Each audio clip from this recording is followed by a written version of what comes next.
Hello friends, আমি অচিন্ত। আমি চলে এসেছি ইউটিউব চ্যানেল টু সাইড কিচেনে। আপনার সাথে একটা নতুন রেসিপি শেয়ার করবো। সেটা হচ্ছে কুল মাখা করে দেখাবো। সেটা বানাতে কি কি উপকরণ লাগে আসুন দেখাই। তার আগে একটা কথা জানা দিই, আমার চ্যানেলে যেসব ভিডিও ছাড়া আছে আপনাদের যদি ভালো লেগে থাকে অবশ্যই লাইক কমেন্ট ও শেয়ার করবেন, বেশি বেশি করে শেয়ার করবেন। আর যদি আমার চ্যানেলে আপনি নতুন হয়ে থাকেন তাহলে প্লিজ সাবস্ক্রাইব করে দেবেন, নিচে বেল নোটিফিকেশানটা অল করে দেবেন যাতে আমার ভিডিও আপনাদের কাছে আগে পৌঁছে যায়। তাহলে চলুন কুল মাখা বানাতে কি কি উপকরণ লাগে আসুন দেখাই।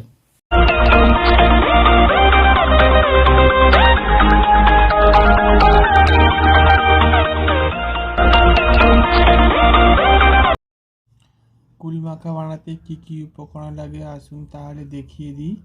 এখানে আমি 4টে মাঝারি সাইজের কাঁচা কুল নিয়ে নিয়েছি।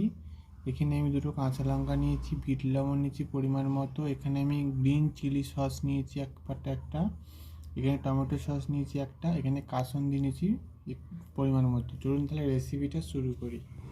প্রথমে কুলগুলোকে এইভাবে ছুরির সাহায্যে কেটে নেবো। এভাবে সবগুলোই কেটে নেবো। এভাবে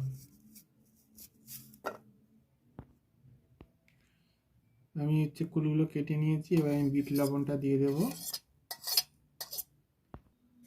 এবার কাসুন্দি দিয়ে দেবো সামান্য। টমেটো সস সামান্য অল্প দেব। গ্রিন চিলি সস সামান্য অল্প একটু দেব। এবার লঙ্কাগুলো ছোট্ট ছোট করে কেটে নেব। ভালো করে সব উপকরণগুলো একসাথে মাখিয়ে নেব। দেখুন আমার কুল মাখা রেসিপিটা রেডি হয়ে গেছে। এই রেসিপিটা যদি আপনাদের ভালো লেগে থাকে অবশ্যই লাইক কমেন্ট ও শেয়ার করবেন, বেশি বেশি করে শেয়ার করবেন। আর প্লিজ সাবস্ক্রাইব করে দেবেন এবং আমাদের পাশে থাকবেন। চলুন তাহলে দেখা হচ্ছে নেক্সট ভিডিওতে। আমি কুল মাখা এইভাবে করেছি। অনেকে কুল মাখা কুলগুলোকে থেতো করে, তো আমি এইভাবে করেছি।